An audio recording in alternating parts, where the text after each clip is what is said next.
Welcome back to the Jacob Wayne Show.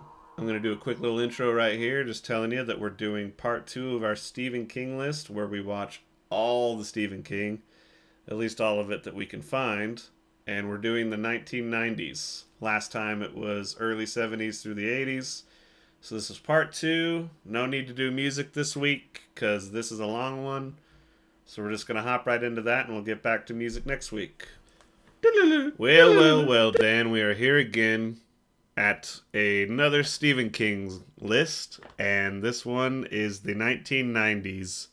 You ready to get to it? Oh, absolutely. It was a lot of fun to do. Oh, yeah.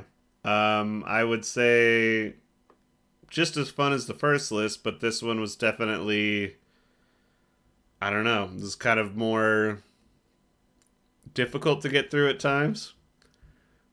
Some stuff of it is like I'm not a big fan of, whereas the last list I think I liked everything on the list. Some of these I don't know if I'll ever watch it again. This one seems a lot more hit and miss because you have like some absolutely amazing titles and then just a lot of garbage too. Yep. So speaking of garbage or just stuff that we couldn't really get to, the things that are stricken from our list are the Lawnmower Man, because the movie they made is awesome and we'll talk about it sometime, but their adaptation is so far removed from the Stephen King short story that we just didn't even count it. There is a Lawnmower Man short story that I think is maybe up on YouTube, but we didn't get to it because it's like kind of obscure, short story film kind of thing. We couldn't find Quicksilver Highway or Golden Years to even watch. I will say that my buddy Steve back in the day had Golden Years on DVD, and the only thing I can remember from it is they used the David Bowie song Golden Years, like on the credits, I think. That's awesome. Yeah. So that's actually the first time I heard that song. I was like, what is this song? It's weird. It's like, Golden Years, whoop, whoop, whoop. You know, like that whole thing. So I do want to watch that at some point if we ever find it somewhere. Tales from the Dark Side, the movie, we did watch, and then after watching it, we realized only one story out of the 3 was written by Stephen King, and that one's funny. Yeah, he wrote the story where this old man is trying to get a cat murdered. That the cat is murdering all his friends or cohorts or whatever, and there's actually one point where the cat jumps into the old man's mouth to kill him, which is kind of cool. But there's a funny gargoyle type love story in it, and then a really cheesy, weird mummy story that had early Steve Buscemi, Christian Slater. So if you're looking for that kind of curiosity and like seeing those horror characters, anthology. yeah. But yeah, trying to like be a completist with like Steve Buscemi or Christian Slater for some reason. Check that out. So anyway, we are now into our list, and I am at 20. I suppose we have quite a bit to get through, so we'll be sort of brief because I'm sure we'll talk about some of these films again and our master list that we'll eventually get to. But we'll discuss what needs to be discussed in each of them. So let's go with you. What's your 20? I think we might have this one the same. It was Trucks. Yep. Trucks is Dead 20 at the last. bottom of the list.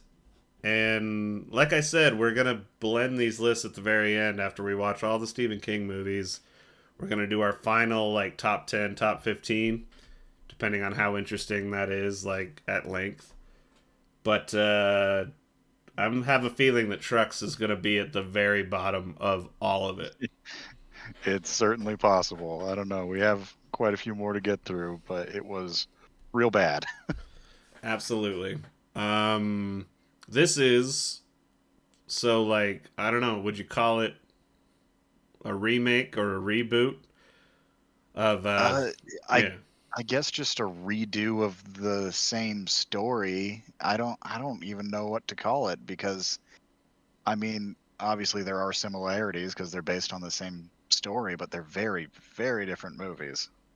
I'm gonna call it like a redo or a retry. Like it's not even Mm. worthy of a reboot or a remake. Like I think they got greedy and tried to just redo it. So the short story is Trucks. It's of the same name, but we discussed the original attempt, which was Stephen King's directorial debut and Cocaine's one of Cocaine's greatest movies, Maximum Overdrive.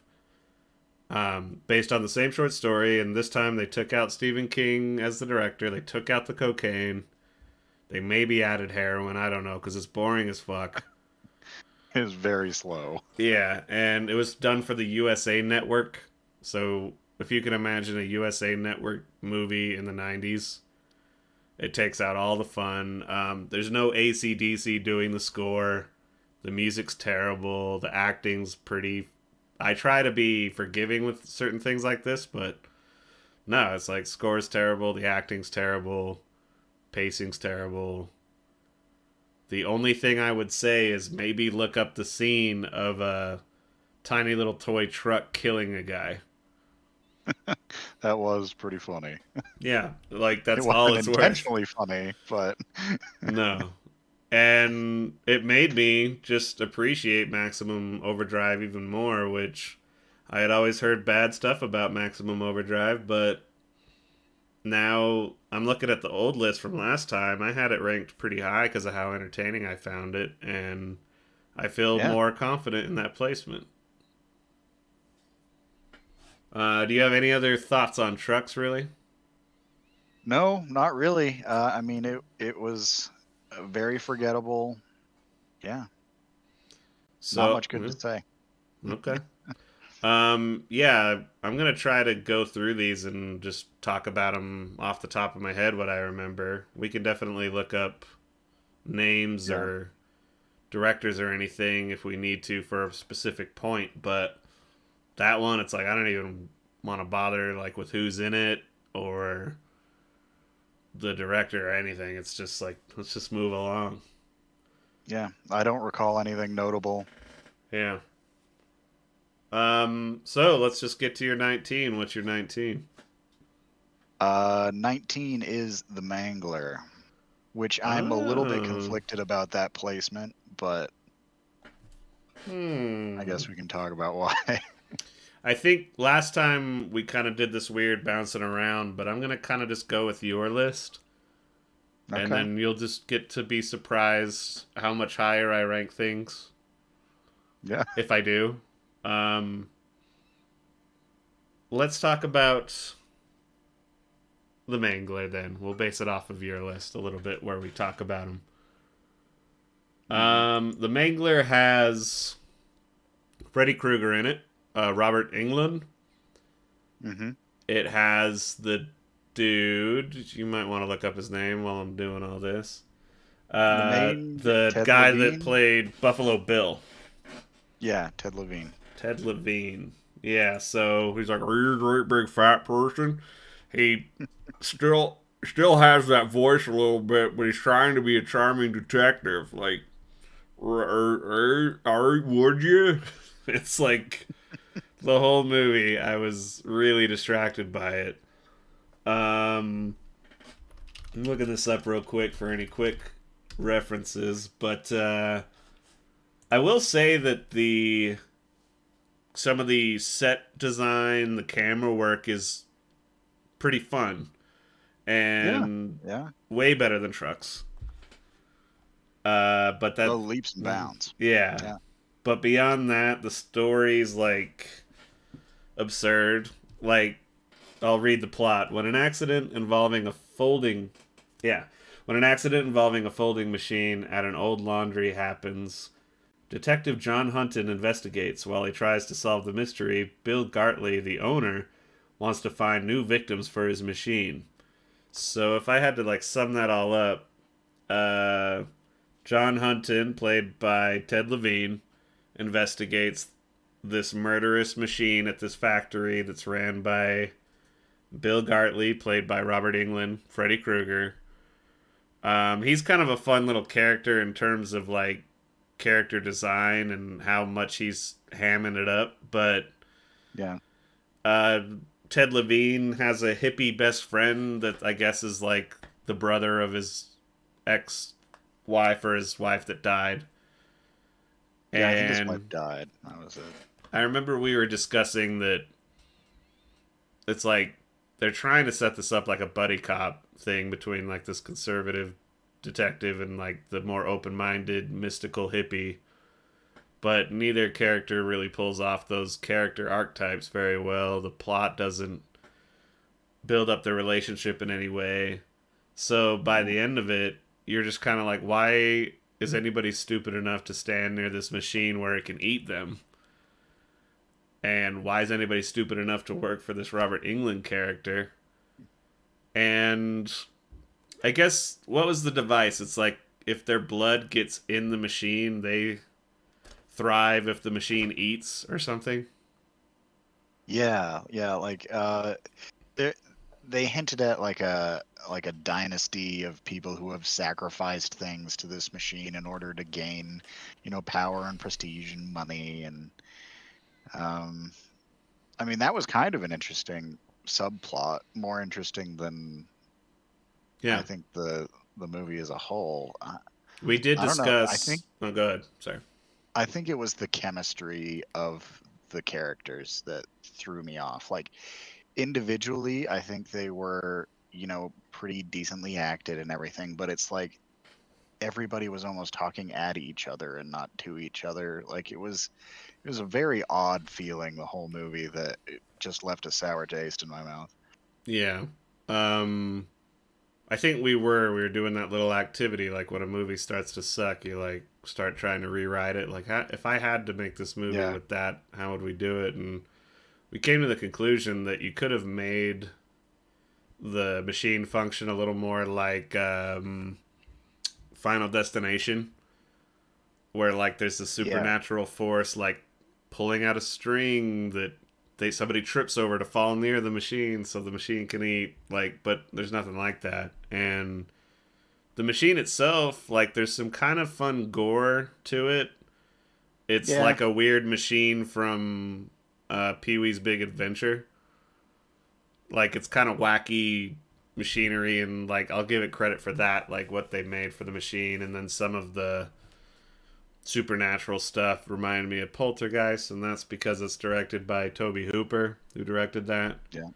But it Yeah. doesn't have any of the Steven Spielberg produced it charm, which that's always what they say with Poltergeist is, yeah, Toby Hooper directed it, but it's like a Steven Spielberg movie. Yeah. And this like is missing that kind of charm and character development by quite a large margin. Yeah. Large Marge, Pee Wee's Big Adventure. I mean, That's a good. All right. they were there were lots of pieces of this movie that they did pretty well, Mm-hmm. and they just couldn't get all those pieces to fit into like a cohesive good movie. Like the Yeah. makeup effects were all right, and the gore was pretty good, and the stylistic choices of the machine and the factory and everything, Mm-hmm. it just didn't work. I don't know. I really can't give a lot of good advice of how you would fix that, but I it just think didn't work for me. I don't know what it was. I think you recast it, like almost all of it. Yeah. Um, you build the relationship between the hippie and the cop better. which I think has a lot to do with casting. Not that they didn't do what they could do with it, it's just there's a disconnect Yeah. there somewhere. And then, yeah, you make the machine itself have a little more autonomy and mischievousness to it. Hmm. Like, where you're like, oh god, how's the machine gonna trick this person to get near it? Hmm. And so then it actually feels like a threat and it's not a bunch of people being stupid. And I think the most effective character was Robert England. He was really hammy, but he really played it up. Very, very hammy, but it kind of worked for the character. Yeah, maybe if you fix those other things, maybe he works better. But anyway, Hmm. we should move on because that's, I think, Yeah, more than anybody's ever talked about the Mangler. probably. So that was your 19. My 19 was the Langoliers. Yep, that's my 18. All right, so we could talk about that. Um, I'll I'll look up the plot while you give me your rating and whether you liked it or not. Um, the story is good. Like the concept is good, but that's kind of true of all of these movies we're going to talk about because I mean they're originally Stephen King stories and he's a pretty damn good writer. So it wasn't like the premise of the movie I didn't like or anything. It was purely execution based. The acting was mediocre to poor. The effects were comically bad and very, very dated. I'm sure that was real cool in, like, what was it, 95. 95? Yeah, 95. And it doesn't work anymore. No. Um, The Langoliers is a movie that I remember it coming out when I was little. I would have been 9 years old. I wanted to watch it, never did. My parents, my whole family's Mormon, so they were pretty like closed off with watching certain things. Like I might have Hmm. mentioned it on the podcast before. Like oddly enough, they'd let me watch like pseudo patriotic movies if it was rated R, like The Patriot Yeah. or the what was the In the Line of Fire. But In the Line of Fire totally fucked me up because of like John Malkovich like murdering these poor ladies, and so their Hmm. barometer of what I should watch and not watch is like can't watch Simpsons, can't watch The Langoliers. I was like, oh. But that actually led to my initial love of Stephen King, and I had always like kind of grow up hearing that this one wasn't that good, and I think that that's correct. But I've read the story, and it's actually one of my favorite short stories of his. Um, and the plot is a jet leaves on a red eye flight from Los Angeles to Boston, but early in the flight, 10 passengers awaken to a startling realization all of the other passengers have vanished. And, spoiler alert, they're like, they get taken back to yesterday. And then, as time moves forward, there's these Langoliers that eat up yesterday to, like, I don't know, clear out the cosmic space or something. So they arrive in yesterday, and like the taste of everything's going away, and echoes are going away, and there's just this. In the book, it's so effective because you just hear this like weird, insane chittering that you barely sense at the beginning, but it gets louder and louder.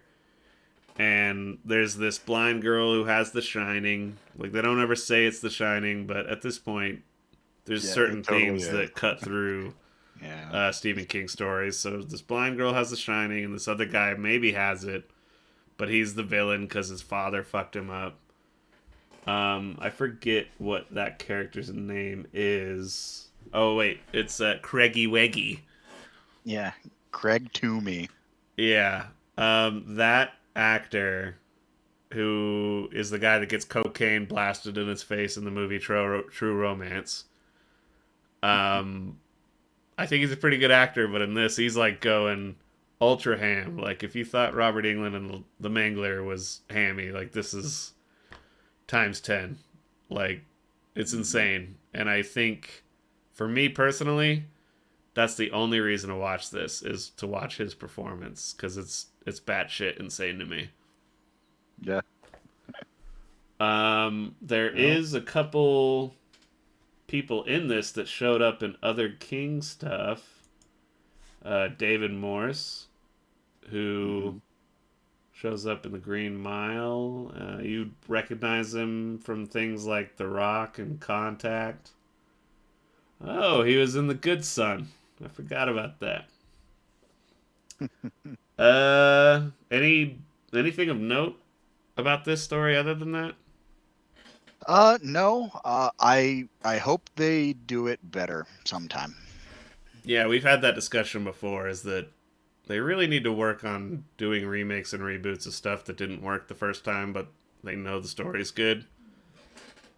Just like quit remaking stuff we already like, and I get why, because you could make money off of people are like, oh, I remember that, that was good, but I think they'd maybe be surprised. They'd be like, oh, that was supposed to be really good, and then it sucked. I'll watch this one, but I don't know. Yeah. Yeah. Tom Holland was the director. Spider Man.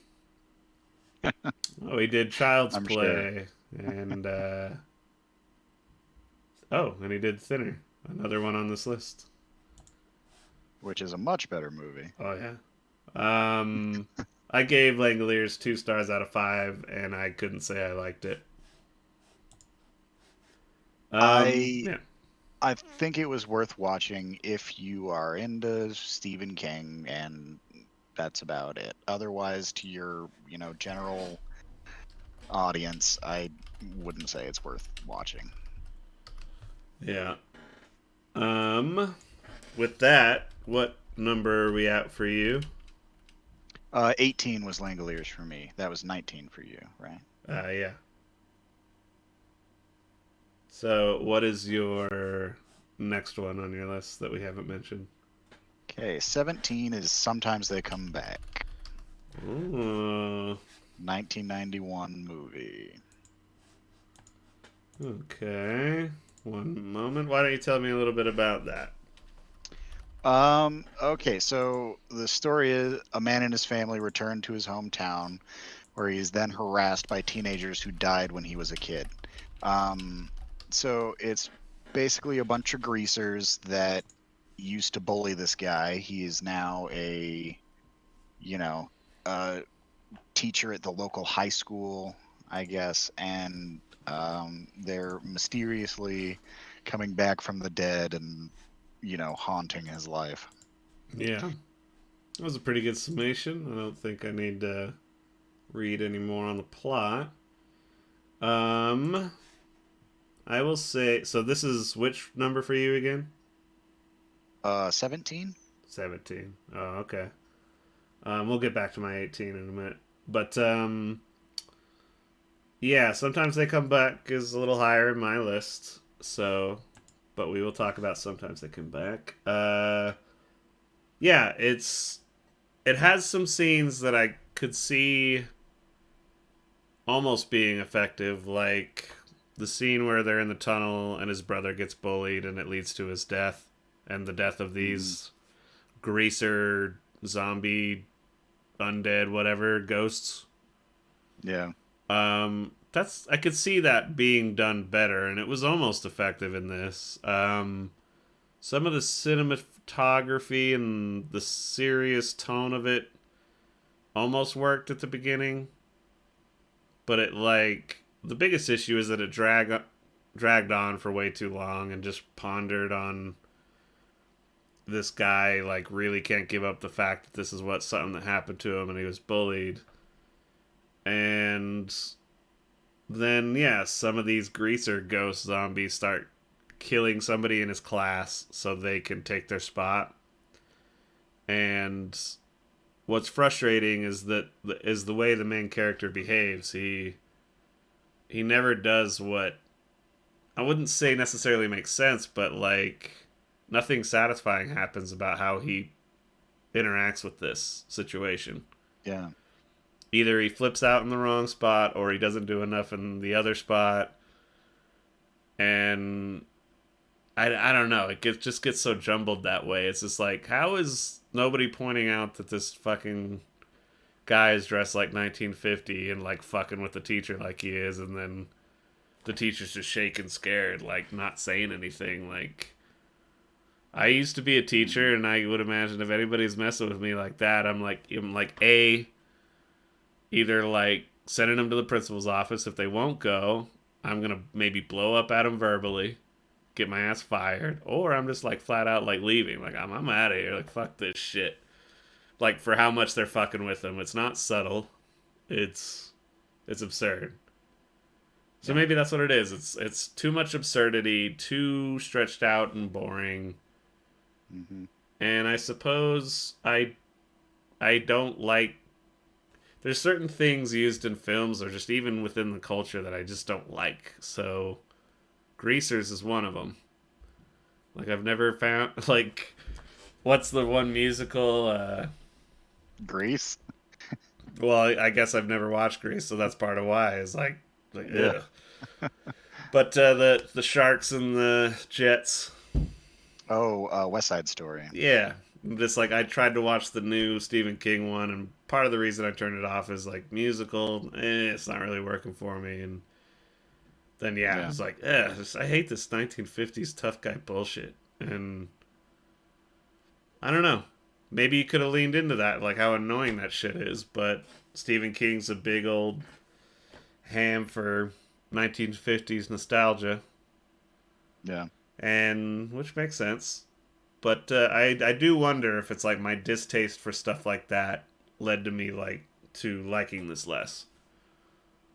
Yeah. Um, y- like the technical aspects of the movie were pretty good. It was shot decently. It was, there. I can't really complain about how the movie looked or Mm-hmm. anything. It, it just, it didn't, you know, didn't grab me. It I think its didn't do well for me. biggest Yeah. issue is how drawn out they are. They Yeah. don't get to the next point. Like they spend so much of the beginning of the film like, okay, what's this fucking guy's deal? Why is he so moody? And then they slowly reveal the brother thing, and it's like not in a like, oh, that's what they were building towards kind of way. It's like, yeah, okay, fine, fuck, should have said that earlier. Yeah. And when Another he, thing they oh, did, go ahead. yeah. What I remember them doing a lot is they flashed back to that scene like 6 times. Yeah, It was yeah. just like, yeah, we get it. Like you Well, don't need to why I'm need laughing to is lead me because that hard. at the very end, when his brother comes back to save him, like that's supposed to be the big emotional scene. Like, hey, I love you, but you died, and you need to move on because we're all gonna die one day, and I just miss you, big brother. Like, Hmm. boom, wrap it up. But he like lingers. And you're like, Yeah. okay, we got it. Why are you still fucking here, man? You dead. Get the fuck back to heaven or whatever. Like, Jesus. Fade away or whatever you're gonna do. Yeah, dude, ooh, just go the fuck away. I gotta put my kid to bed. He's got school tomorrow. Like, yeah, I think that is the biggest issue with it. Tim Matheson like went from being like, oh, he's actually kind of I'm interested in this guy to being like, ugh, fuck, just no, like, just go away. Yeah. Oddly enough, this is one of the better reviewed films at the bottom of the list. Yeah. And people seem to really dig it. It's like has cult classic status, but I guess maybe that's the greasery thing, or they people that saw it I in don't know. '91. I gave it 2 stars out of 5, and I didn't like it, but it is higher in my list. Um, my 18 was the Shining miniseries. Oh wow, I put that a decent amount higher than you did. Yeah, we'll save it. So your 17 was Sometimes I Come Back. Yeah. Okay, my 17 was The Mangler. Yeah. Okay. Um, 16. What's your 16? Tommy Knockers. Tommy Knockers is a little higher. My 16 was Sometimes They Come Back. So let's talk about Tommy Knockers. What did you think of it? Yeah. It definitely shows its age very hard, Yes. and it it drug out for me. It was not well paced, No. um, and I don't know. The story, is good. It's just not well executed. Again, that seems to be one of the common factors among a lot of these movies is story's good. You got the bones. Mm-hmm. You didn't you didn't do it. Yeah. Um, suppose we don't need to spend a ton of time on this one. Um, I will mention where it is on my list, but the reason it's higher on the list than some of these other ones is that I'm very fond of the book. The book gets the same criticisms as what you were just saying, though, as some people think it's overwrought and meanders Mhm. from character to character. And in the book, that's actually what I like about it, is that it does jump from character to character in this town, and you get to know them and learn their motivations. So when some of the weird shit starts happening because of like the alien possession, like it Mhm. hits harder, like the weird doll thing or the cheating couple and all that stuff. It's Yeah. there's a lot of these stories where yeah, it's like it's a whole ensemble and it's bouncing around to different people in a town. He does that a lot. Mhm. And this one I liked the metaphor that of like addiction. Yeah. These aliens get into people and it's like this power though it's like basically meth or alcohol or whatever, Mhm. and how it starts to affect them. And I really enjoy the story, so that's part of why it goes up higher. Is I'm just kind of a sucker for it. I am a sucker for Stephen King miniseries from the 90s. There's just a whole tone and a vibe to them that's like kind of its own unique thing. Mhm. And I'm kind of a sucker for Jimmy Smits.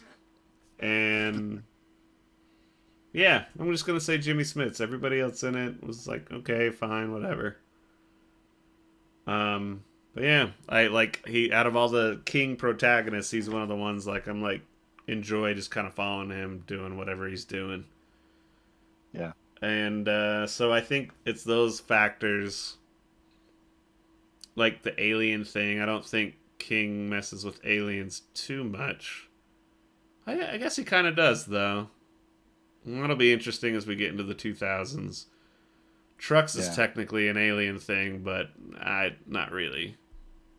Yeah. But I mean, it's aliens influencing the trucks, but it's essentially like evil trucks.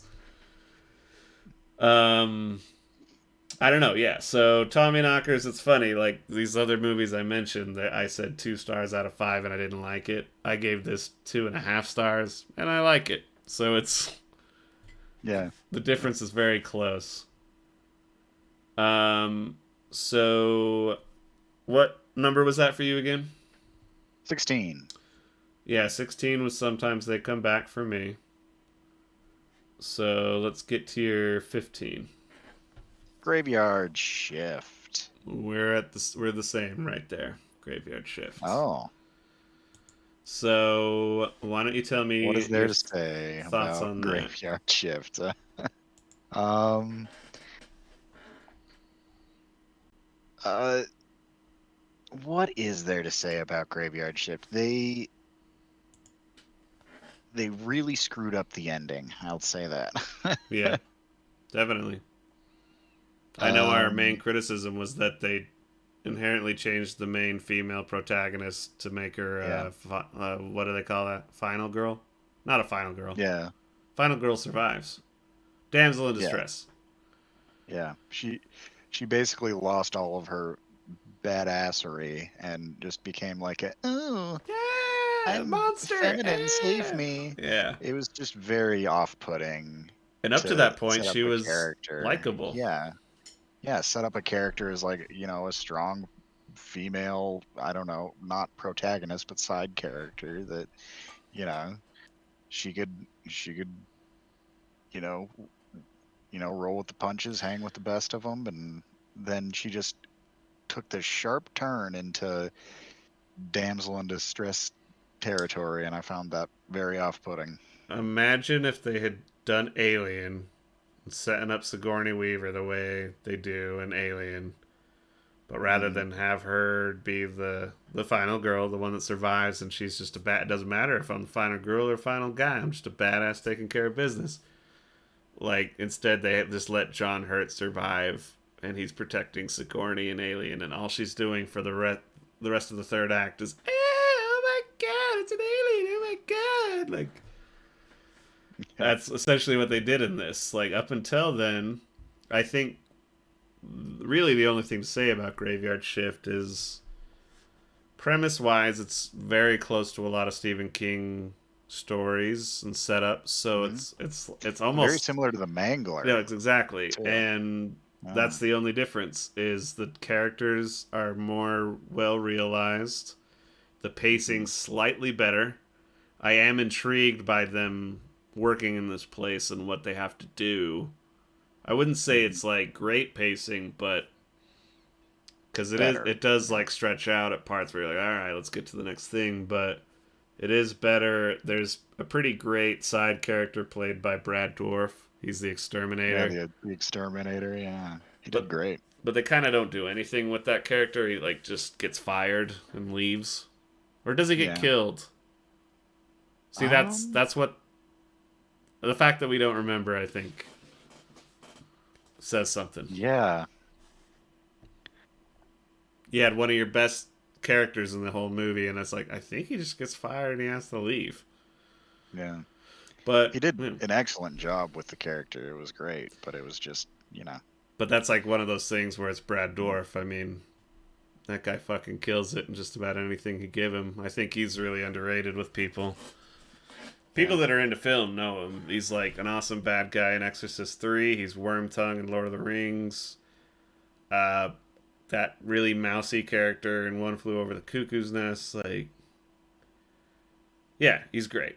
So maybe that's part of it. Is pretty good up until the third act and it falls apart, and you have Brad Dourif playing an exterminator who hates rats. Hmm. And that's the only reason it's like kind of above these other ones. And I think like setting I'm not gonna say camera work, but more like yes, the set Yeah. is pretty good. I gave it 2 stars out of 5, and I couldn't say I liked it though. Yeah. I don't know if I'd ever watch it again. I enjoyed it while I was watching it, right up until I got very irked at the end. Hmm. But yeah.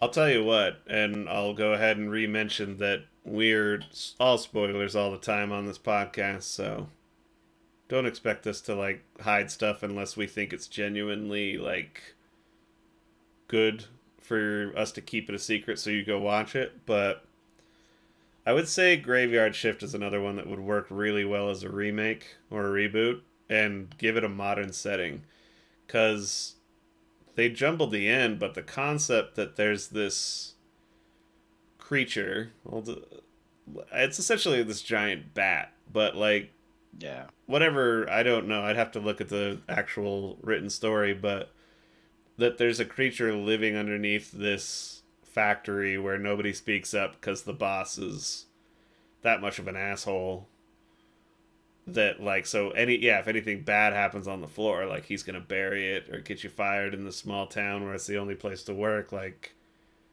that could be cool. And it's like in a modern setting it's like where people are just like having to work so many jobs just to get by. It's just like I can't lose this job. And you could even have it in a factory that has all these like modern settings, but there's a basement that's just it's been built on this Yeah. dilapidated like thing, and you could make some commentary about overworking people and class stuff. And yeah. Yeah. um so that was both 15 for us. My 14 was Tommy Knockers, so right above Okay. Graveyard Shift, and that's where I start getting into stuff that I like. Hmm. My What? 14 was Yeah. the miniseries. Oh, okay. So yeah, that was my 18. Um, t- uh, I'm gonna keep myself from bitching about it too much. I So mean, I yeah, kind of understand why you feel the way you do about it, but I think you're ignoring some of the great things that they did What was with that great? miniseries. The makeup, the sound. Uh, I mean, the story is The Shining, so of course it's good. Hmm. I mean, it was done so much better, obviously, by Kubrick, Yeah. but I think this is still worth watching. It was a good watch. Um, I read the book as well. This is very much closer to the book, and I think that's why I hate it as Mhm. much as I do. It's not just Yeah. a reverence for Kubrick's. It's that this is supposed to be like the book adaptation, Hmm. and where they fuck it up is they add way too much shit to it. It didn't need to be as long as it was. They Yeah, it does drag King for sure. himself adds shit that wasn't in the book, so when it's not in the book and he's writing it and he's presenting it as like, this is what Kubrick fucked up and I'm fixing it and I'm doing it just like the book, and then he changes his own book. Happy ending at the end, and being able to see Tony and weird flashbacks. It's just, you don't Yeah. need to see that shit with Jack Torrance, and it kind of takes away all the goodwill he might have got from me with like, oh wow, the lady in the tub is actually okay. It's creepy. Or all Mhm. right, like all the stuff that's in the book that's cool is executed terribly in this, like the hedge monsters and Yeah. the beat, The the hornets. yeah, the And terribly executed yeah, hedge CGI. yeah. I liked that Holleran survived like he does in the book, Hmm. because that I always wondered, that's a thing with Kubrick, you respect him so much, but in hindsight you look at some of his stuff, it's just like, why did he have to kill the black guy, and why Yeah. did he treat not Wendy but the actress who played her as ah he'll think of it. I can't think of her name. Um, I can't believe I'm blank. Shelley Duvall. Shelley Yeah, Duvall, that's yeah. it. Like the way he mistreats people. Like, I was actually listening to a podcast that was talking about how Harvey Keitel was going to work for Kubrick on something, and then Kubrick was doing his ridiculous, like, let's do 100 takes, and Hmm. it was actually Bill Hader relating the story as and like something. And he was like, yeah, when you're in your 20s, you kind of romanticize that and think it's amazing. And you're like, wow, like you made him do 100 takes. But the older you get, you're like, they didn't need that many takes. That's fucked up. It's a weird power Yeah. dynamic thing. And then Harvey Keitel just like walked off set. He's like, man, fuck you. You're an asshole. And it's like, all right. So as I get older, like I can appreciate like little Kubrick things, and not to tangent that, but it's like I could see why King would want to get in and fix his story to make it reflect the things he wanted to reflect. Holleran Yeah. survives. Like Jack Torrance isn't like the automatically almost fucked up bad guy that he is in The Shining. It's like at the beginning of The Shining, it's already like Jack Nicholson with his eyebrows, like, like Yeah. just it's a different tone. Still, that movie's amazing, and this remake, and I hate the acting in it. Like Yeah. by the little kid. Actually, that's all it Yeah. is. I hate fucking Danny Torrance in this. Yeah. He wasn't great. I think Steven Weber, who plays Jack Torrance, he did okay. He made some really weird choices every now Yeah, and he again, did. though. Like not the whole time. Hmm. Sometimes he's doing a pretty good job, and then I don't know, him playing kooky drunk or something. It's just like, what? Yeah. I I like mean, the I new hate to Wendy. yeah, I hate to dog on a child actor, but he just really didn't do it good. When he's like sort of the crux of your story, it's just like, Yeah. ugh. And then, yeah, I mean, Wendy was better than. Yeah, she was way better than. It's just a kid. I did like I like both Dick Hallorans in both versions, but this one was pretty fun. Yeah. Um, yeah, so let me think about this. Let me take a look at this list. I Yeah, it really is that King went in saying, this is me correcting what Kubrick fucked up, and then he fucked up his own story and tweaked it and made it worse. And you can do an adaptation of this book that would be pretty damn good and pretty different. It would probably be a lot more like Doctor Sleep, Hmm. which I love Doctor Sleep, but that we ain't anywhere near Doctor Sleep yet. No, So not yet. I'm excited for it. I think That that's what era, it but is. It just offends me more than sometimes they come back or the Mangler in the yeah, Graveyard Shift. Like those are just kind of what they are, and maybe if I had, at the end of the day, these lists are our personal preference, yeah, yeah, and I think maybe if I read those short stories or something, maybe they would go lower than the Shining miniseries. But for yeah. now, it is what it is. Yeah. What's your 13? Yes, that'll be 13. Sleepwalkers. Oh, I got that higher. So why don't you tell me about Sleepwalkers? Sleepwalkers is the cat movie. It's fucking awesome. That's what it is. So Uh, yeah, we're I think we're officially in territory where on our lists that like I enjoyed these, yeah. and I you got to place them somewhere, but there's obviously stuff that's way better than this. Mm-hmm. Sleepwalkers is just some good supernatural silly fun. Mm-hmm. So I'll just read the synopsis on IMDb, I guess. Sure. A mother and son team of strange supernatural creatures move to a small town to seek out a young virgin to feed on. Like, what a great premise. Yeah. Silly romp fun of supernatural cat people. Yep. And I mean, this is another one where I would love to read the short story because you could have had just that. Weird creatures need a virgin to feast on. But these weird creatures are like what succubus or succubi or incubi, Yeah, and they're also werecats that apparently have a natural like what's antagonistic relationship with regular yeah, like house cats or just cats. And so cats can actually sense them and seek them out when they're like in the area or in town and like try to attack them and kill them. So these werecat incubus creatures hate them, but they can also like shapeshift and make their cars go invisible.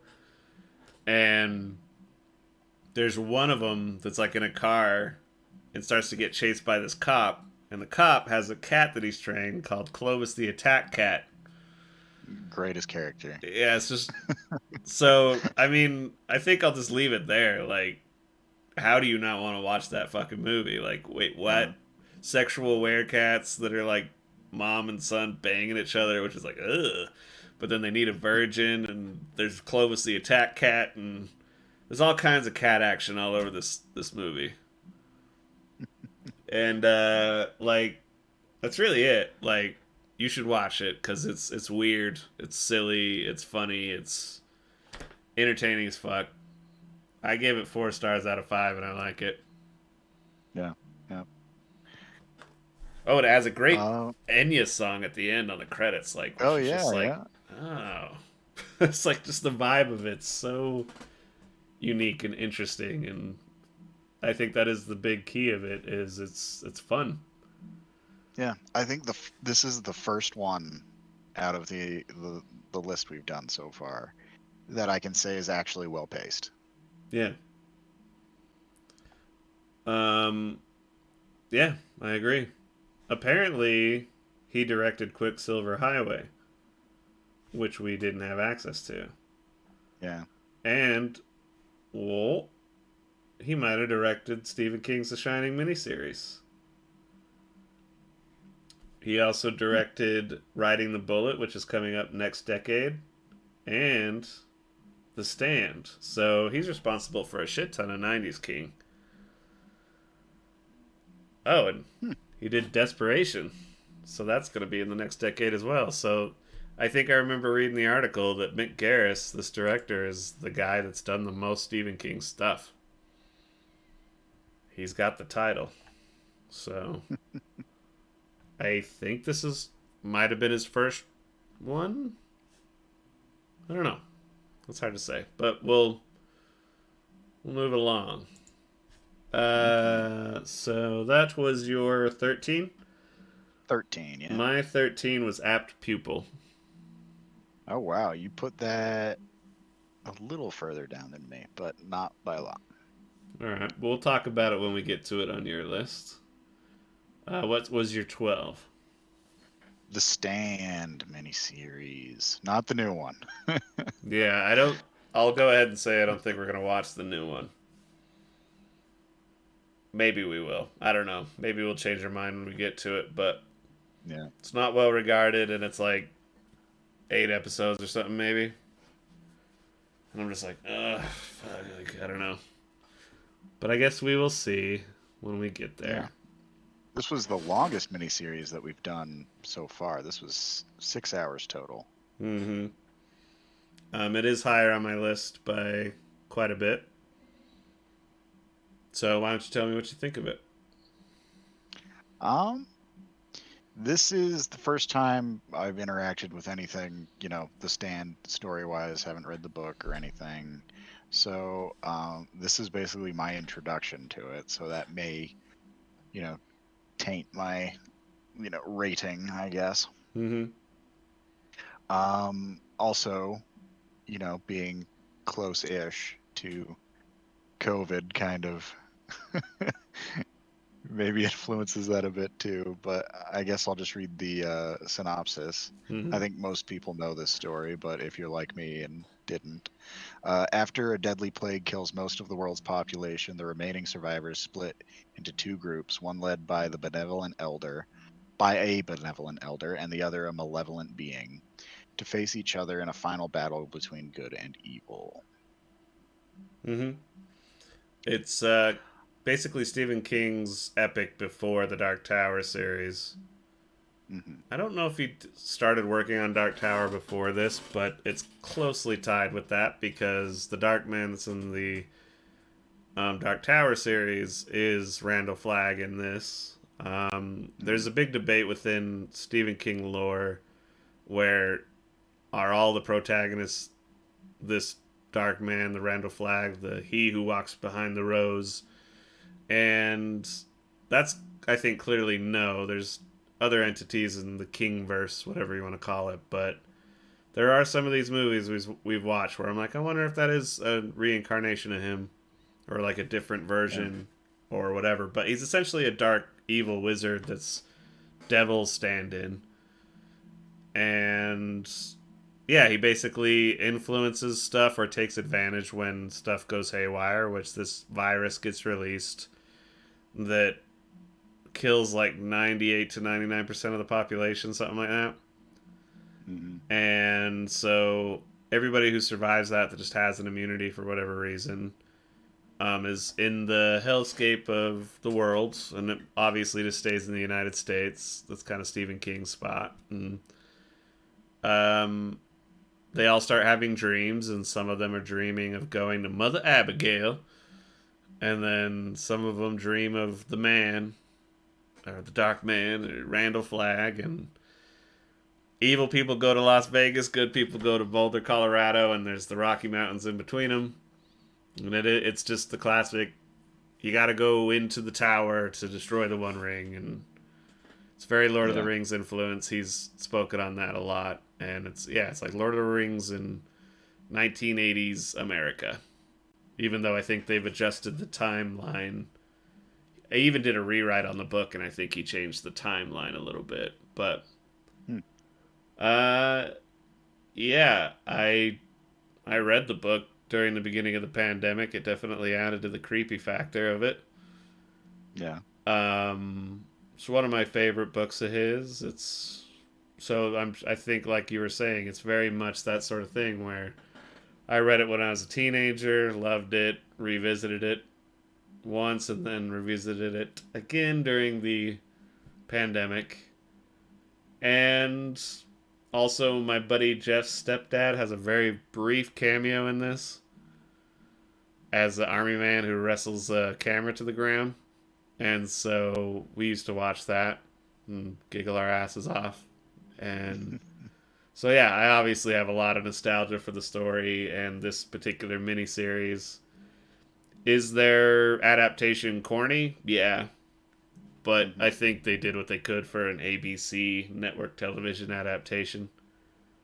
In 1994, like Yeah. there wasn't a lot of good TV No. in the mid 90s. This definitely would have stood out quite a bit Yeah. And as much better. Yeah. as I was reading up on Wikipedia, there was certain things that they were like, let's shoot it knowing that they're going to tell us no, but just try. So like things like the person who's crucified with like the crown of drug needles and he has a Hmm. sign that says drug addict and then I guess there's a mummified dead baby or something at one point. I think I missed that but those things stayed in the shot, which so I guess to a degree kudos to ABC for like sort of letting them push the boundaries, especially for the time. But Hmm. yeah, I don't know. Like for how long it is, I think it keeps my attention pretty well too. Yeah, yeah, I will say that there were pacing issues. I mean, that's almost inevitable with a 6-hour miniseries that Sure, something's going to drag at some point. But I would say that, that criticism is negligible. It's a sure. nitpick. But at the end of the day, it's like we both love The Outsider, which is essentially like Hmm. 8 episodes, and that's was on HBO. Like I think they have gotten better at stretching out this type of material and making it worthwhile. And I was Hmm. like, all right, this episode's gonna slow down a little bit, but it's like more of a hanging out with these characters and getting to know them. Or Hmm. they've just gotten way better at that. And so I don't know. I guess that'll be a reason to watch the new Stand adaptation is to see if that approach works. Yeah. According to a lot of people, apparently it doesn't, and it has a lot of shitty people in it, like Amber Heard and Ezra Oh, Miller, I great. think. Or and it's just like, oh god, Real winners there. yeah. Um, Another thing I yeah. guess I will say about watching it, specifically us watching it together, if I didn't have you there to like explain little nuance and stuff, there were times where I would have not understood motivations of characters or, just missed some things entirely. Moon. That spells motivation, Dan. Yeah, like there. Yeah, there's a lot. Like It is a lot. I guess there is that. That's a good point. Is because me knowing the story, I think that when they made this, they perhaps assumed people knew the story because it was one of his Yeah. best-selling books, and people it was huge at the time it came out, Hmm. and so I think rather than feeling the need to explain certain things, they just like, oh, they know the story, they know the inner Yeah. dialogue and Yeah. whatever, so we'll just keep rolling and yeah. So with that being said, it's a little underserved on a lot of spots. Hmm. Yeah. So I think that is what it is. It's whether you know the story or not is going to really increase the value of this miniseries.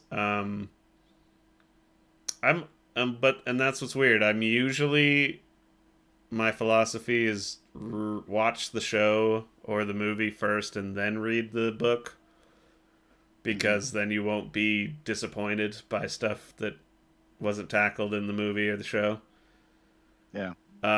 Yeah, because you always hear about people that read a book and then they go to see the movie and they're like, that sucked. They didn't do any of the stuff I created in my own head. Mm-hmm.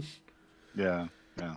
But this one might actually be best served by reading the book first, and then you just go in knowing it's an ABC adaptation and get what you can out of it. Yeah. Um, what number was that for you? 11. Okay. No, wait, That was 12. That 12. was Okay. 12. My 12 was Needful Things. Mm. And so what's your 11? 11 is Storm of the Century. That's a little higher for me, too. My 11 is The Night Flyer. So let's talk Mm. about Storm of the Century. Okay, yeah, this is the most recent one that we Mm-hmm. watched. A little fresher on our minds. What to say about Storm of the Century? Great antagonist, great villain. Mm-hmm. Absolutely knocked it out of the park. Uh, Pretty well shot too. They were doing some interesting things cinematography wise for a TV miniseries. Mm-hmm. I mean, obviously they don't have the high budget to do amazing stuff, but pretty well. Um, Another hmm, ABC adaptation, and I yeah. think they went even a little darker. So from 94 to 99, they were starting to push stuff a little more. Hmm. Who is Well, the guy that plays the villain? let me get up. If you look it up, I'll just go ahead and say the plot is when a blizzard hits an isolated island town, it brings with it a mysterious stranger intent on terrorizing the people for a sinister purpose. The island is going to show up in another movie, Dolores Claiborne, so that connection was fun. Hmm. Once again, another weird influence is affecting a town of people, and it's how the town people interact with each other that might be the true, evil thing. Like, this evil character or influence is only pushing people to their worst inclinations or choices. And that's a theme you'll see pop up in a lot of Stephen King stuff. And yeah, the villain's great. I think all the actors like held it down really well. And I was really intrigued by the thing. Like, he's a dark wizard in this, which is also what Hmm. Randall Flagg is. So there's been debate about whether he's an incarnation of Randall Flagg or another dark wizard attached to the Dark Tower and all that. But I will say that I was really into the first part. The second part started to drag for me, and Yeah, most of the third part, and then I came back pretty strong at the end. yeah, Once they get yeah. into the town hall or the church or whatever and actually make the moral decision that Hmm. affects the main protagonist, like, I was back in and I was like pretty into that. And I liked all the like catching up with all the characters a couple of years later Yeah, after the yeah. event, and I think that that's what pushed it a little higher for me. If they had not, Hmm. if it meandered or the ending wasn't something I enjoyed or whatever, I think yeah, it would have been another case of this is way too long for the story they're trying to tell. It was like Hmm. pick up the pace, and that is my biggest criticism of it is it stretches too thin. Yeah, I think it would have benefited quite a bit from just some restructuring, repacing, maybe a little editing it down a little bit, and I think it would have been a much better Yeah, miniseries. I think it would have been a good movie, but Yeah, that was part of the whole thing. Is it was an event television thing where this is a story that Stephen King wrote specifically for the small screen, and so it was all like sold as that. It's just like Stephen King writes hmm, a brand new story for Sunday night scary movie, and it was effective. I remember it at the time. It was kind of exciting and thrilling, and I bet you people that were used to watching stories in that way, like I'll get 1 hour of this story every Sunday, yeah, probably really enjoyed it. yeah. That's another thing that we talked about when we were watching it is the fact that we watched this one night after another, each one part a night. Hmm.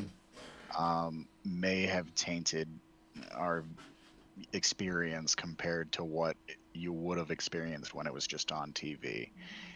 Because this story probably would have benefited from a week break, Yeah. you know, Well, in yeah, between. I think you pointed out, it was one of us, but I think it was you, that, like, oh, well, yeah, they had to come back a week later, so these characters are, like, reiterating.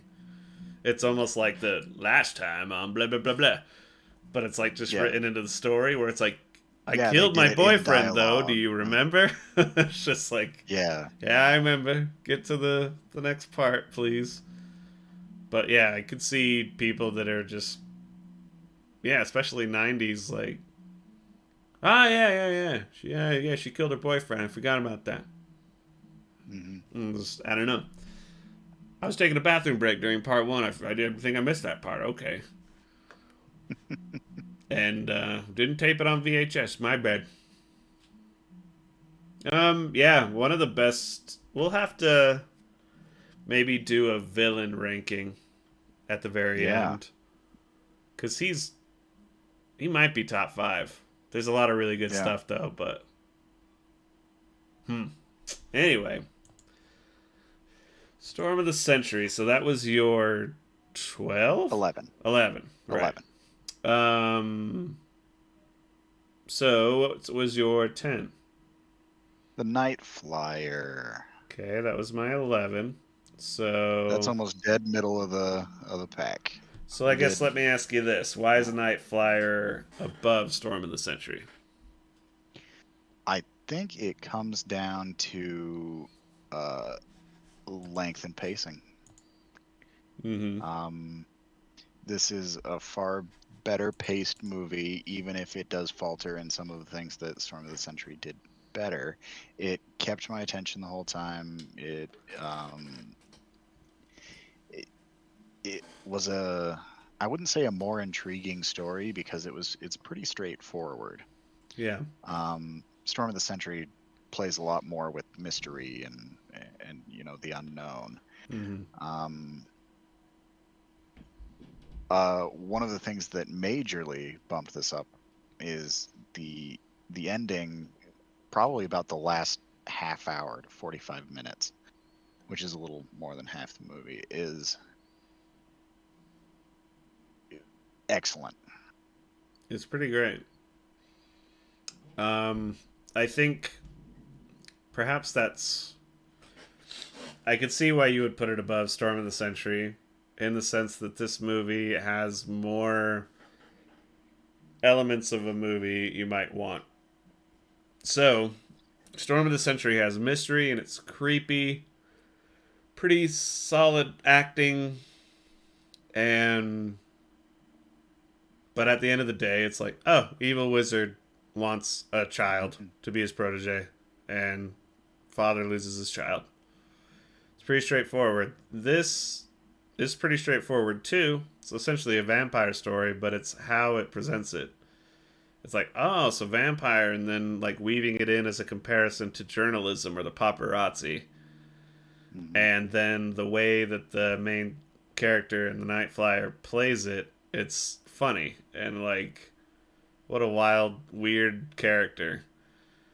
Mhm. And yeah, all the characters are like you can either laugh at them or enjoy them. It's like you can almost choose whether you're gonna find it funny or like, no, I'm just gonna get into this guy's head and like pretend that this is just how this guy is. And I think it adds like creepy stuff. It does experimental stuff with like at the ending, like you're saying, that really does elevate it. Um, it's like goes black and white in his like vision, and like these undead people that are like vampires, and like one comes up to him and has like the film flickering behind their eye or something like that, Yeah, and yeah. it's like, ah, what a creative, weird choice. And so there's, and then yeah, just the, oh, it's a vampire, but he doesn't fly around like he's in a plane. Like he has to fly around in a plane at night. And Yeah. He doesn't like transform into a bat or anything. He just flies a plane, which yeah. is a very interesting choice. Well, and then It's I pretty guess cool. in Storm of the Century, they'd go like, he does little cat teeth or whatever.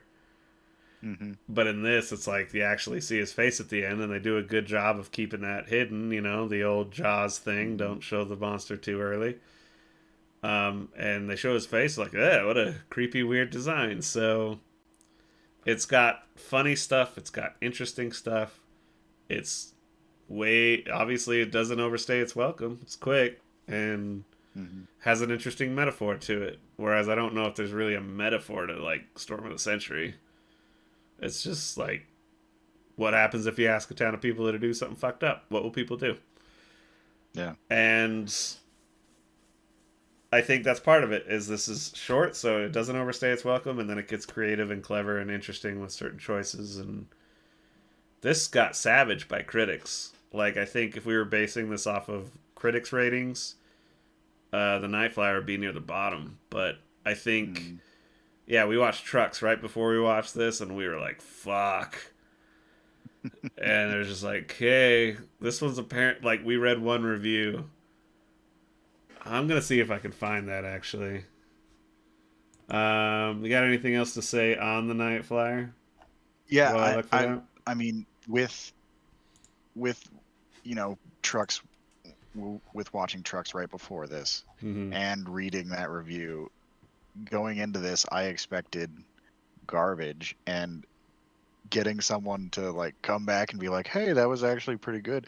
It took more effort, for me to come back. Like it it, it was genuinely pretty good, and you know, Yeah. overcame my preconceived notions based on bad reviews. Hmm. I thought the review was on Letterboxd, but maybe it's on IMDb. But I won't bother keep looking for it. But it's to paraphrase it. It was a badly written review, and he's just like, you know, Trucks is it's okay. It's a lot of fun. There's some good acting, good choices. Wrong, and Hmm. just he's just going off. He's like, anyway, but at least it's not the Night Flyer. Like I hate the Night Flyer, and just like he says he hates the Night Flyer like 4 different times in the review. So we watch Trucks and we read that and we're like, oh god, like he sort of likes Trucks, and so Night Flyer's just gonna be worse than that. Like Yeah. holy shit. So I think maybe that's part of this is it's like what you go into these movies with, like what you know about the story, what your expectations are, and then it's like, oh my god, Night Flyer is kind of great. Like it's just like I don't know how much that affected us. It's just like this is supposed to be one of the Yeah. worst ones. Get ready. And then Apparently, yeah. nobody saw this. The Hmm. budget estimated at $1 million. The gross U.S. and Canada was $125,000. Hmm. This is another one of those weird ones where wasn't this the one that came out on like HBO or on TV and then a year later came out in theaters? I think you looked something up while we were watching that about it. I don't recall. Pretty sure that was Night Flyer. If I'm wrong, feel free to write in at the Jacob Wayne Show at gmail.com. And let's just move it along here. So that Yeah, was what number for you? 10 dead 10. metal. 10 was the dark half for me. Yeah, So what is your 9? nine's apt pupil, which you had a little lower. I had it at 13. Yeah, So yeah, let's be a tad more brisk with the rest of these. But yeah, yeah. at pupil, what'd you think of it? It. I really want to read the story now. Which Um, applies to a the lot of these, by Yeah, the it way. does, because I think it will probably have been written better than it, you know, came across on screen. Mm-hmm. But they're playing with stuff that's very topical now. It would also be very interesting to watch somebody redo this Yeah. with a more modern context. But so the basic story is a boy probably about 17-ish, about to graduate high school, um, discovers a a Nazi war criminal that's hiding, basically. has under an assumed name, and he blackmails him into um, basically doing his bidding and telling him all of the fucked up things he did as a Nazi. Well, at the concentration camp specifically.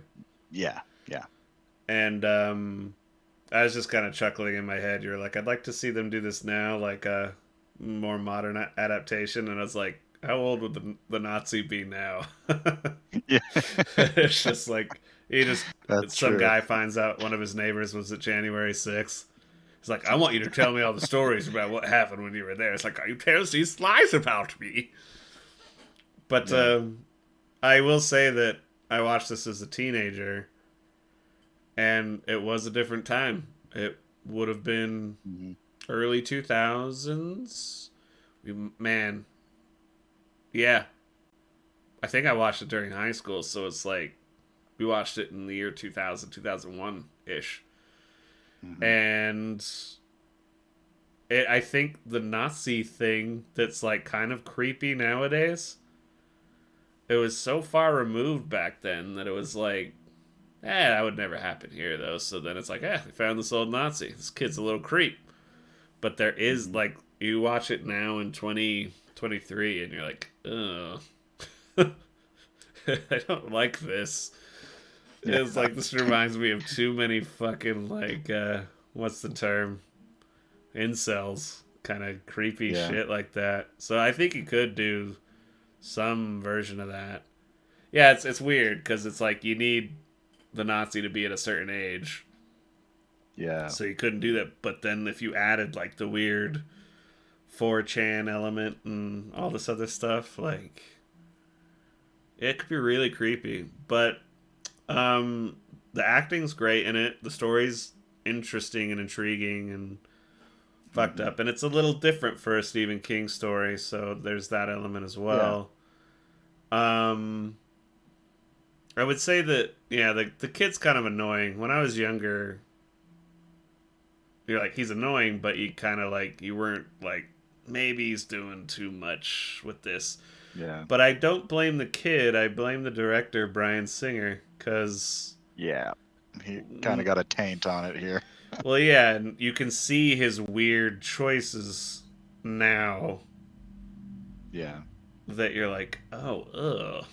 Like the way he frames stuff and character relations, it's like I wonder if that's in the story because it is sort of a man boy love codependency thing, but just the way he films it, it's like he got sued for filming. I don't know if it was filming them, maybe it was, but it's like filming underage boys in a shower scene. Or like maybe it was behavior thing. I really didn't know. I went in and looked at his Wikipedia page, and it's like accusation here, accusation this year, accusation this year. You're like, holy shit! Yeah. All right, but like that definitely sort of tainted my viewing. Yeah. But I will say, watching it back when I was a teenager, my reaction was different because I was different. But I don't that there's something was a little off about it then too. Like it wasn't Yeah. like this is a great movie where like this is weird. Like there's something off about this. And I don't know. Yeah, that's one I'd totally be there for another interpretation. But I mean, Ian McKellen, like a Brad Dourif, it's just like he's great in whatever he does. So Yeah. it was kind of great to see him play a role like that. Yeah. Without him in it, it wouldn't be nearly as good. I mean, he is propping up the movie heavily. Yeah, they replace him with like Pee Wee Herman or something. That actor, Paul Rubens. Yeah. Paul Like Rubens. just like yeah, that'd be a wild movie. Anyway, so yeah, that was my 13. That was your 10 or 9. 9. 9. Okay, so what was your 8? Thinner, Okay, I have thinner higher. which we are, which we already reviewed Yeah, in before we started doing this list. What made us decide to do this list was we just decided to watch Thinner one night, and then we're like, hey, let's just do every Stephen King movie chronologically. Yeah. So this one we watched quite a long time ago. Just like, my God, what have we done? Yeah, Thinner rules. Um, it's, I think, similar to Night Flyer. Great premise, some odd little choices, odd little like, Mhm. oh, like puts it in a pie. That's fun. Kind of, you could choose whether to watch it a little comedically or like put yourself in the mindset. Yeah, Thinner rules, and it's a little higher on my list. My 8 was Storm of the Century. Okay. Did I say what my 9 was? 9 is I Sleepwalkers. don't, yeah. Okay. Okay. What's your 7? Uh, 7 is The Dark Half. Okay, that was 10 for me. Yeah, what'd you think of The Dark Half? It was just some good old Romero goodness. I, Yeah. um, I, I just it's very similar to one we're gonna get to next time, which is The Secret Window. Mm. Um, very similar kind of Yeah. story. I guess I'll just read the synopsis here real quick. Mm-hmm. Writer's fictional alter ego wants to take over his life at any price. Um, so it's kind of a split personality movie, I Yeah. guess. It I really is mean Secret that's a Window. little, yeah, it's very Secret Windowy. That's why Secret Window didn't do as well. Because I mean, I thought it was pretty awesome, and but some people are like, Johnny Depp, and maybe Hmm. people had seen The Dark Half. I hadn't seen it until we watched it this time, Hmm. and I could see how somebody who was fond of The Dark Half, like, were like, Secret Windows, fucking rehash. Hmm. And but I don't know about you, but I'm kind of a sucker for Secret Window, so. And I Yeah, have I like. read the short story. The short story is pretty damn close to the movie. I think there was a couple adjustments, but I think it was really close. And so that was one of the Yeah. kudos I gave the movie. Um, yeah, the George Romero stuff, like all the weird little surreal choices, like The lighting is always great with Romero, and just makeup, and I don't know. Romero and King are a good fit together. yeah. And there was times that they were gonna work, they were gonna do the stand, and they were in a long development with that, and just it all got mixed up and wonky development stage. But there's wasn't there some weird porcelain face thing in the dark half, like some weird. Yeah, yeah, there was. There's a lot of cool effects like that. Just really cool, creepy shots that, I think that that's a lot of it though. I liked the character going from good version to bad version, hmm but at the end of the day, I don't. A lot of it didn't stick with me. yeah, Like it is like a little in the back of my mind. Like I know there was cool shots in there, and like the directing was good, but I think at the end of the day, the story didn't really hold me as much. yeah. And so the only reason it's lower for me is I was just more taken with Sleepwalkers, Storm of the Century, The Stand, Thinner, Yeah. all that. But that was your 6? 7. 7. Okay. 7 was The Stand for me. Yeah. And then 6 is Thinner for me. Mm.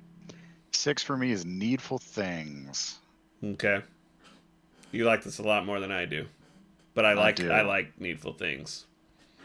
I think it really comes down to the story. I'm just very partial to it. The and Max von Sydow did an excellent job playing Leland Gaunt.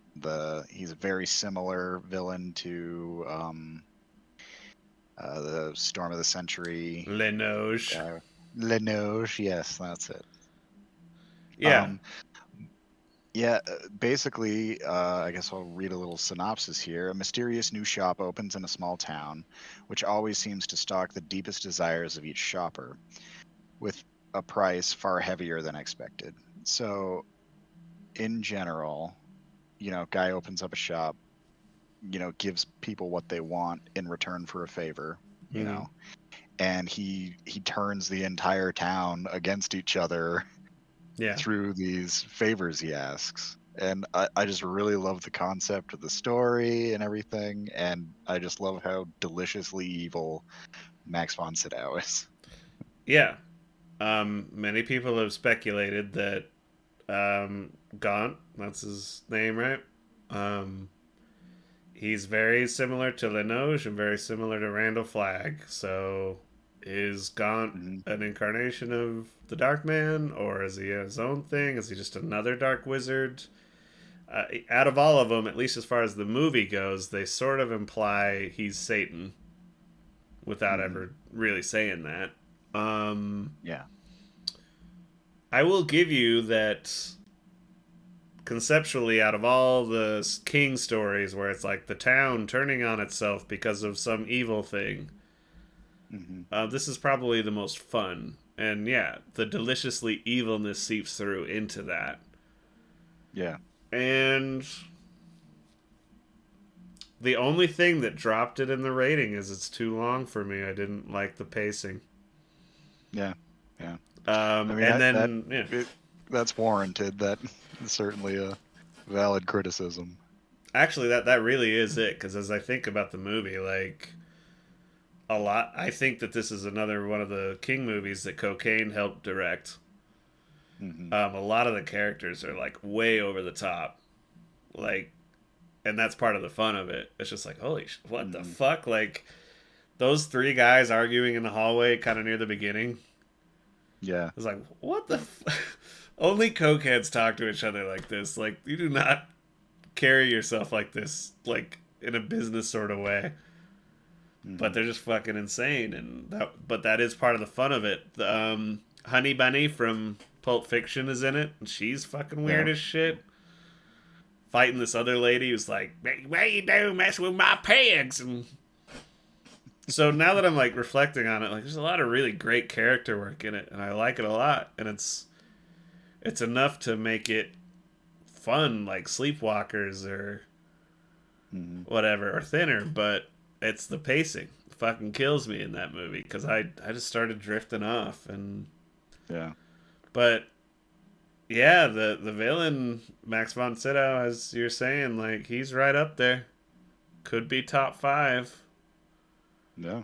and all that. So I don't know. That one's like one where if somebody's like they better not remake that, I could kind of get it, but I kind of almost maybe give it a shot. Like tighten it Yeah. up a little. Hmm. But then I don't know. They take This. away some of the cokey weirdness. I don't know. Yeah. Yeah. This one also takes place in Castle Rock, Mm-hmm. which is also the same town as Salem's Lot, and what's the other one? There's a few others. I can't really Yeah. recall them off the top of my head, but I think we've talked about that. Like different towns have different significance, especially in relation to the Dark Tower. Like Hmm. Derry and the things that go on in Derry are like another alternate universe from the Castle Rock universe, and there's this island that's in Dolores Claiborne. There's a good video. I wish I could remember it off the top of my head. I'm not gonna look it up, but you can look up Dark Tower Universe Explained. I think it's one of the first ones. It's kind of shows all the different connections. It's not a lot of stories that leave Maine or are just separate from that universe. And I think Yeah. I will say, just while it's brought up, is that I think that why it works for me and it's kind of great is King plays it kind of fast and loose, and he keeps it loose so he can play with it. He can move things around, and this character doesn't have to be that character, but it's implied, so it's kind of creepy, but it's not confirmed. So he Yeah. isn't pinned to the ground with it, and I think for expanded universes, which are more and more popular these days with like Marvel and DC, I think that's a wise thing to do. Is you hint at it. It's like, yeah, you're watching a Batman movie, but there's like a Superman sign in the back, but you don't really talk Yeah. about it. And you're like, oh, Yeah. like, and he's really good with that. It's like, Yeah. there was a Dolores Claiborne reference in Storm of the Century. And so anybody who's Mhm. really into King is like, oh, fuck, okay, shit. And yeah, that's all I'll say on that. But, Yeah. so where Needful Things was 6? 6. Yeah. Okay, that was thinner for me and all that. So now we're in the top 5. Yeah. Let's be really quick with these. Not only Okay. because we're running a little long on this cast, but also we're going to be talking about perhaps the top 5 here in the future. Oh yeah. So, what's your 5? Stephen King's It, the Mine too. miniseries. I would have thought it'd be Yeah. higher, but that just says how much I love the top 5 here. Hmm. Um, it is my favorite Stephen King book. Pennywise is the greatest Stephen King villain to me. Hmm. Tim Curry's fucking incredible in this. Like, he still creeps me out. Like, nothing scares me anymore.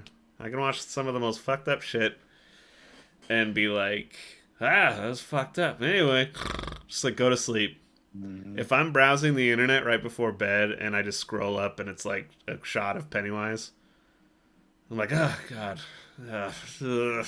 Like it just, I just look out my window and I'm like, what if there's a clown out there? I do these night walks now.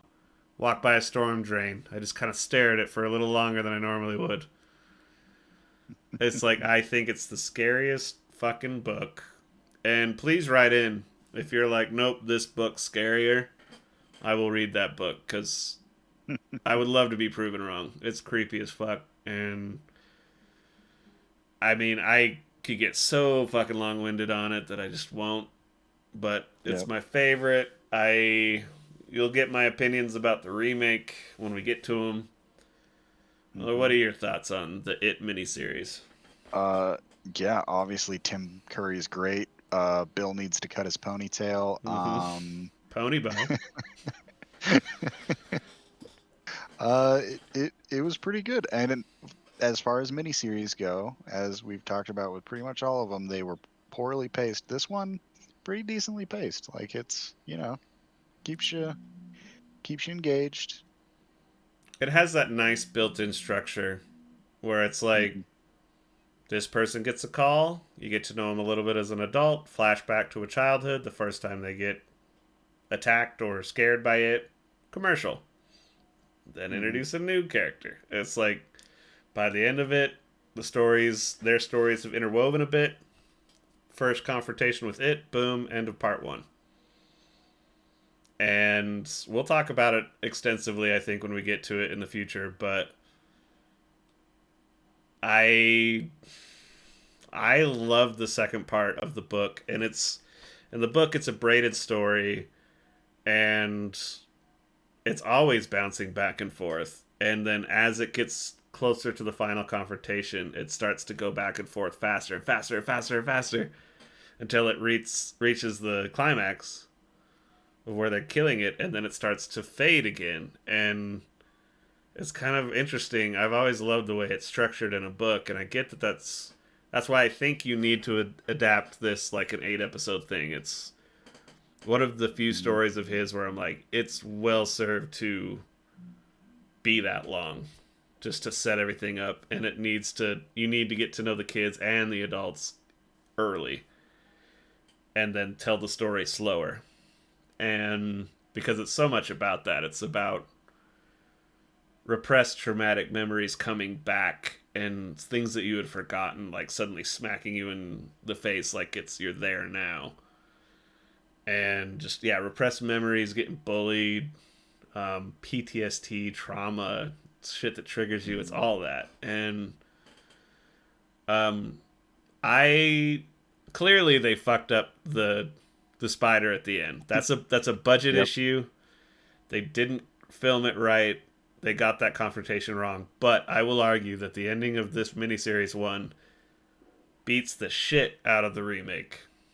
I fucking hate part two of the remake, but we'll get there when we get Maybe there. we should just do an episode on Stephen King's It and the film adaptations, I because we could mean, talk at yeah, length. that's not a bad idea because easy peasy.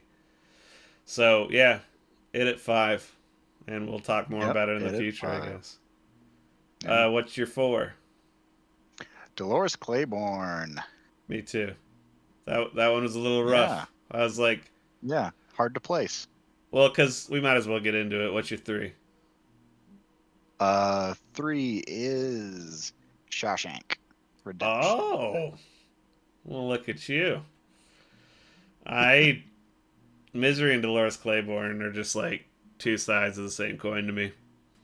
Hmm. Probably because of Kathy Bates, but Yeah, that this I mean the top 4 is really hard to place. it really is, because they're all so great. Yeah, and I was like, man, Dolores Claiborne was like, wow, that's really good. But that's why it's above it, because it had a huge impact on me and all that. But we watched Dolores Claiborne, and you're like, okay, this is just a good movie that elevates above. I think all the Hmm. top 4 elevate above just being a Stephen King story, and turn into like that's just a really good fucking story and a really good movie, Hmm. and the And great Kathy acting Bates and is great just tone and great. music and all of it. So Yeah, Kathy Bates, Christopher Plummer, really great. yeah. Oh, what was Christopher Plummer's the good version of Max von Sydow? Yeah, I was like, there's an alternate universe where the Lord of the Rings, like Christopher Plummer's Gandalf and Max von Sydow's Saruman. But yeah, I mean, Dolores Claiborne, the story's fucked up. yeah, Um, very. it's all about repressed memories as well, and molestation, and the way men treat women. And I was reading about it on Wikipedia, and a critic at the time it came out cited one other movie that was like pretty old, and this. They're like, these are the most feminist films ever made. Hmm. And I can see it. I see what they're saying. I have no idea if, somebody who's pays attention to that extensively would maybe argue, but um yeah, it's the story of 3 women at 3 different generations almost, I would say. Hmm. And what's the line? It's like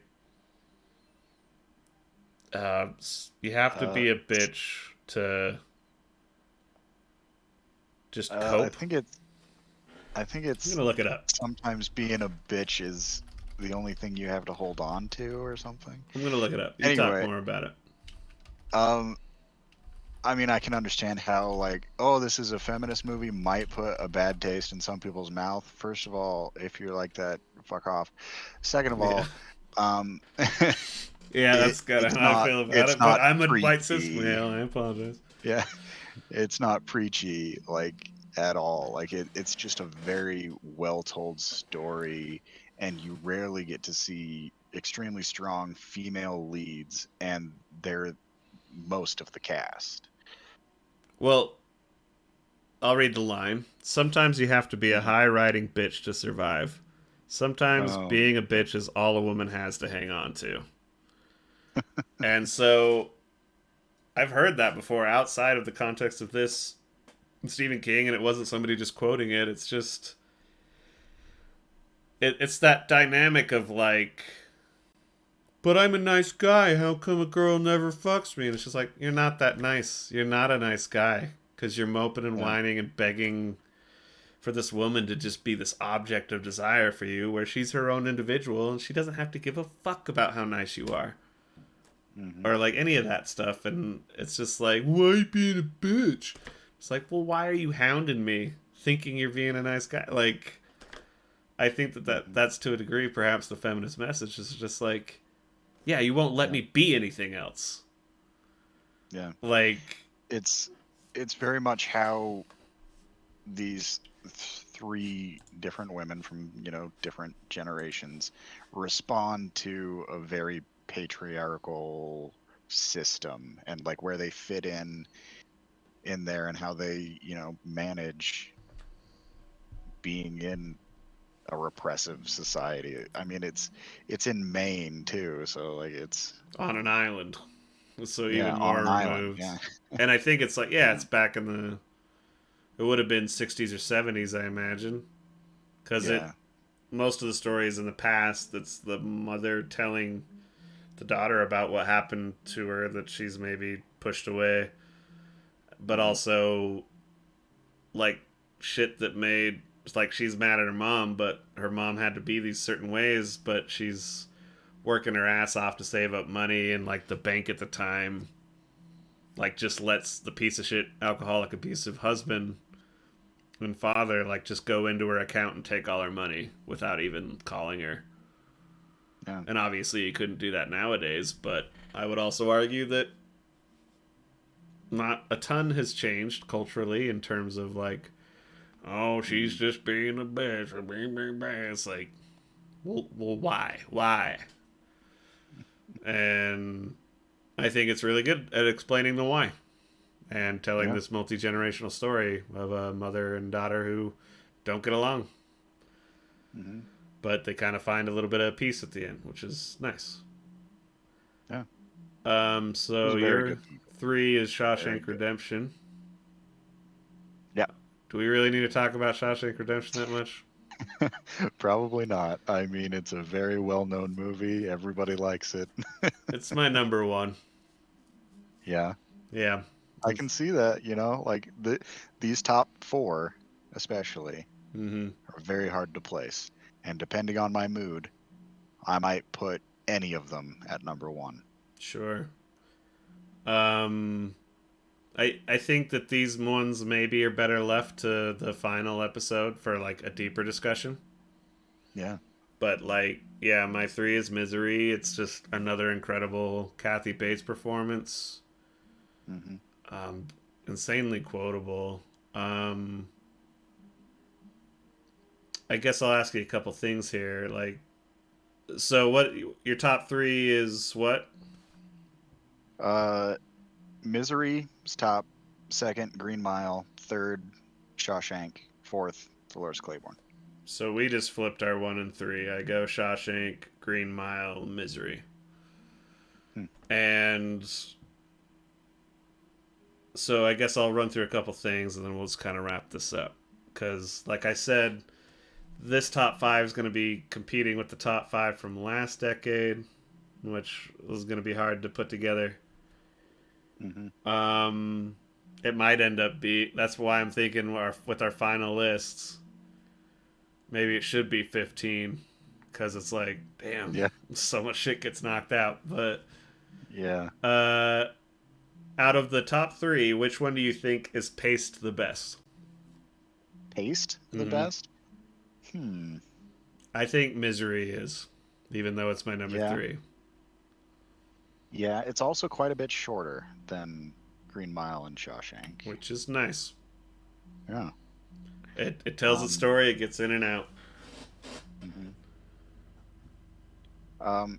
I think why Misery has the top spot for me as opposed to Green Mile and Shawshank is Misery I could literally watch once a month and not get sick of it. Green Mile and Shawshank is like about a once a year, and I'm like, damn, that was a really good movie. But if it's not something that you can just, the repeatability isn't quite as much there for me. Um, I get that. That makes sense. Um, I guess I can't repeat Misery as much as that. So maybe that's one reason. I do love it. It's every Hmm. October I watch it. Um, but yeah, I would agree. Green Mile, Shawshank are once a year type movies. Green Mile maybe being every 2 or 3 years because of just how long Hmm. it is. Yeah. I'll gladly watch it every year if somebody makes the time to watch it with me, kind of thing. Or I'm just like, I'm feeling sick, got a lot of time to waste sitting on the couch. Um, but I all of them have wonderful endings. Like their third acts are just great. Hmm. Um, Shawshank Redemption, I think it's just had a huge impact on my life. Yeah. I got into youth prisons and all kinds of trouble when I was younger. So I think that that is the thing that makes it so meaningful to me. I Yeah. think I had a lot of stuff I kind of tucked away, buried in my past, similar to like repressed memory things. That I remember I went to Broovies and with some friends to see Shawshank Redemption, and I had a little bit too much to drink, and I Hmm. watched Shawshank Redemption. And I just started fucking crying, and I was Yeah. just like, they're like, "What the fuck is your problem?" Because Shawshank, while it has its fucked up parts, is pretty hopeful story. Yeah. And it's like, yeah, it's about crawling through a river of shit, coming out clean on the other side. I don't know. It's meant so much to me in my life that I think that's the biggest reason it's number one. It's one of those that Hmm. gets played on TV all the time. Maybe not these days, but I don't know what gets played on TV these days because I don't watch it. Yeah. But you can come in. As I've heard this before. It's like a wet from the shower movie. Hmm. You come out of the shower, you just got a towel wrapped around you. You haven't even dried off yet, but you see it on the TV, like in the hotel room. And you're like, ooh. And you sit on the edge of the bed and just start watching it. And then you've just air dried. You don't ever get to taking the towel and rubbing yourself dry because you're just sitting there like, oh, it's the poster scene, or it's the fucking Jake the Bird or whatever.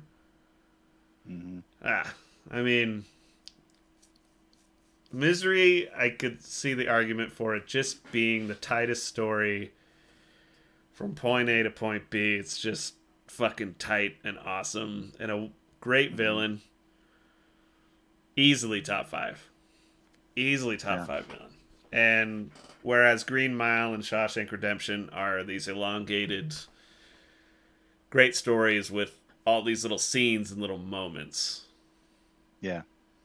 And I don't know. Anyway, I think unless you got any more to add, I think maybe it's a good No. spot to wrap it up. No. Yeah. Yeah. I think we're good. We're gonna be talking about these more anyway. The Yeah. top ones at least. So. So it's like our top four are the same, not this particular order, but it's like literally Shawshank Redemption, Green Mile, Misery, Dolores Claiborne, It. You go back to last time, The Shining, Pet Cemetery, Stand By Me. It's like fuck. Yeah. But yeah, I guess the little cherry on top is, I said it at the top of the episode, is 1980s. I liked all of it. They were all like a blast to get through. 90s, I was struggling a little bit. Part of it's the elongated miniseries thing, Hmm. and then it's like just being ABC, corny, made for TV quality. It's like Stephen King needs to be R rated or HBO adult. Yeah. It's just got to. I will tolerate a PG-13 King movie for sure, but that's about it. Yeah. And with that, we're gonna get into the 2000s, which will be has some movies I really loved. I don't know if it has anything that'll sneak into the top 10 or 15. I'm not sure though. That's just off the top of Yeah. my head. And a lot of stuff I haven't seen, so I'm excited for it. Yeah. Yeah. It should be good. Cool.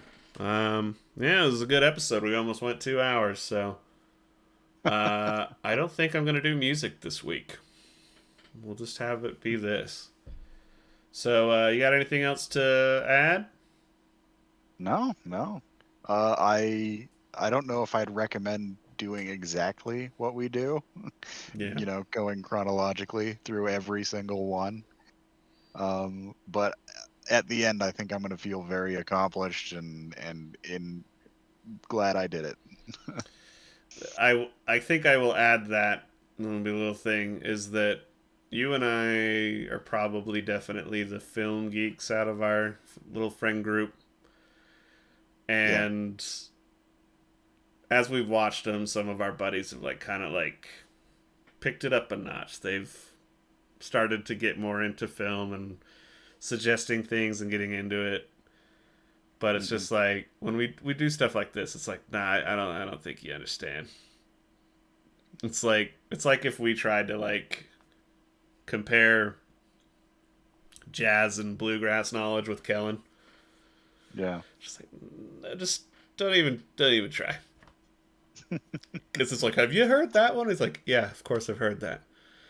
And it is a feeling of accomplishment, even if some of it is like, why am I doing this? But it is kind of nice. Like, yeah, I don't know. Some people would maybe think it's pathetic or something, but I don't think so. It's just art, and everybody has a Yeah. different type of art that they like, and it is pretty awesome to be like, well, I don't know, this one's pretty obscure, but have you seen this Stephen King movie? Yeah. So what about this one? Yeah, Yeah. Yeah. Seen it. yeah. It's 28. It's just like holy shit, like. And I don't know. I'm excited about some of these future lists too. Like we've started to pick away slowly at the John Carpenter list. Yeah. We probably ought to do. We gotta decide if we're gonna do any more on Verhoeven. Yeah.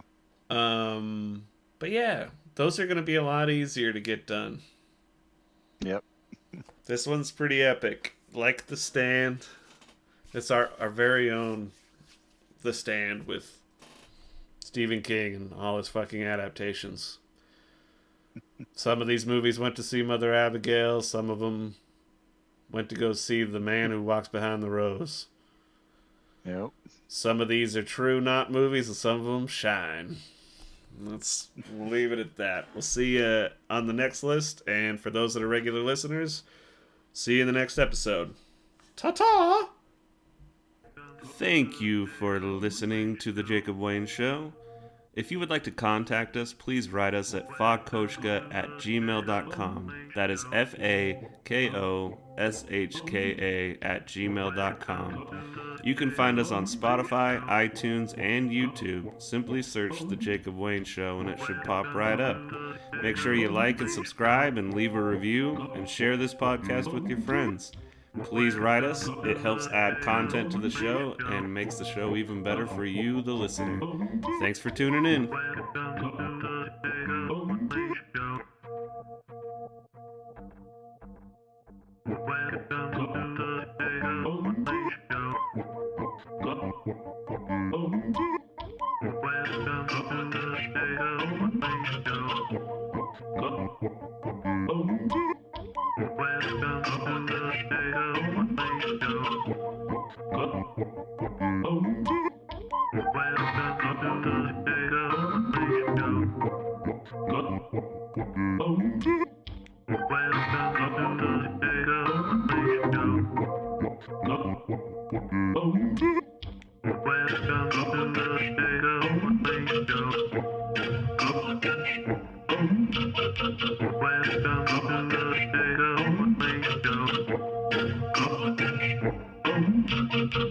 Welcome